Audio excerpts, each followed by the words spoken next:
This video looks at precomposing, or what's usually referred to as precomps. So precomps are one of a few ways that you can adjust multiple layers simultaneously.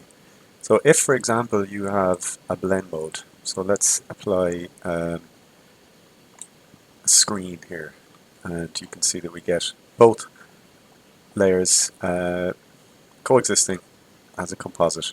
And if we wanted to do something like a curves adjustment to the overall composite and not to the individual layers, then we would have to do something that allows us to put the effect somewhere other than those layers.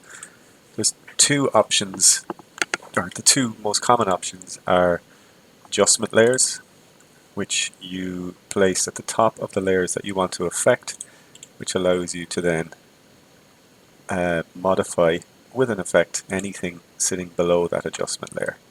So I can darken the effect, but remember it's darkening the clouds and it's darkening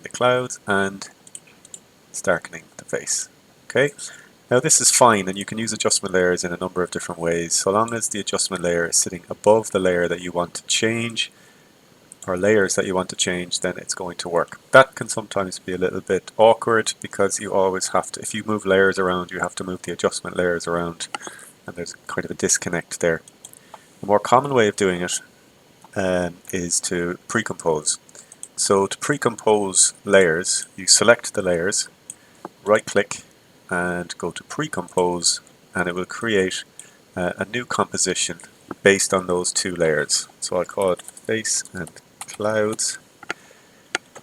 Move out all attributes into the new composition, so if you've got effects on any of those layers, it will stay on those layers and it won't attach them to the new composition, and click OK. So we now have a composition that we can see here in place of our layers.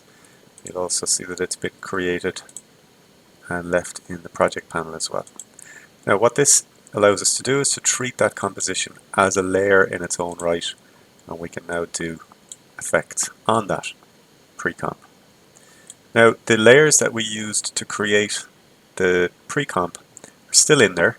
We can double click, go inside, and we can treat either of those as individual layers. And when we want to go back up a layer into the parent composition that contains the precomp, we use the flowchart, and that allows us to go up or down in a kind of a series of nested compositions.